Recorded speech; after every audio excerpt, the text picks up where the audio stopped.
જલ્દી લાય, મારે મોડું થાય છે ઓફિસે જવાનું. લાવું એટલે તો વાર લાગે કે નહીં? હા પણ ઉતાવળ રાખ એમ કહું બને એટલી. લ્યો જમી લો. હા આવું જ છું, જમું એટલી જ વાર છે, બસ નીકળું જ છું હમણાં 5 જ મિનિટમાં. મારે તમને એક વાત કહેવી હતી. શાંતિથી જમી લેવા દે પછી વાત કરું બધી. કાંઈ વાંધો નહીં, હવે તમે કહેજો પછી હું કહું છું પછી વાત. લા યાર હા બોલ જલ્દી હાલ.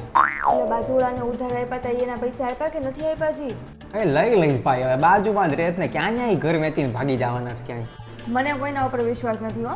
હમણાં જ તે 2 દિવસ પહેલા નવું ટીવી લઈ આવ્યા, કેટલું મોંઘું લઈ આવ્યા, તો એને એટલી નથી ખબર પડતી કે આપણે બાજુવાળાના પૈસા આપી દઈએ.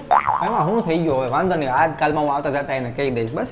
આજકાલ કરતા તે 2 મહિના થઈ ગયા અને મેં માંગ્યા હતા ત્યારે તમે તો મને આપ્યા નહોતા અને અત્યારે પૈસા લેવા નથી ગમતા.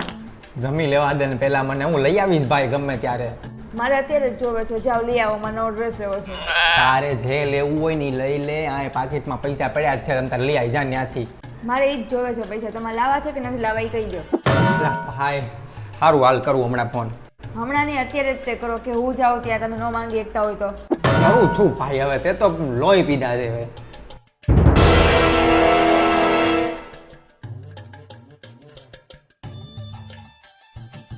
હેલો હા ભાભી, કેમ છે મજામાં ને?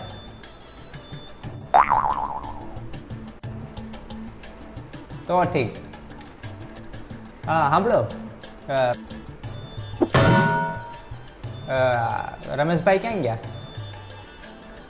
એમ છે ઠીક. ના ના કાંઈ કામ નહોતું, આ તો મસ્ત આવે એટલે કહેજો ને કે યાદ કર્યા હતા એમ કહેજો. હા હા શું કહેતી હતી? તને એટલી ખબર નથી પડતી કે વચ્ચે વચ્ચે ફોન ચાલુ હોય ત્યાં આમ ફલાણા આમ ન કરાય. મને ખબર હતી કે પૈસા હાટું ફોન કર્યો છે અને હોસ્પિટલ ગયા છે એમ કીધું. કામ આવી ગયું હોય કોકને ખબર ન પડે એટલી હોસ્પિટલનું, એટલે ન દીધા હોય કે ભૂલી ગયા હોય હોસ્પિટલમાં કામમાં. સવારમાં તો ઈને જાડીઓ કૂતરો બે દોડવા નીકળ્યા હતા અને અચાનક એની તબિયત બગડી ગઈ હોય. આ છે ને પૈસા ન દેવા હોય ને એના બાના લાગે છે. મને લાવો તો ફોન કરવા દો તો. તને પૈસા સિવાય કાંઈ દેખાતું જ નથી. તારે જે કરવું હોય એ કર, જા હાલે કર ફોન. તમે નથી એને ઓળખતા, હું તો સારી રીતના એને ઓળખું છું. જો કરું છું ફોન, ઉભા રહો 2 મિનિટ.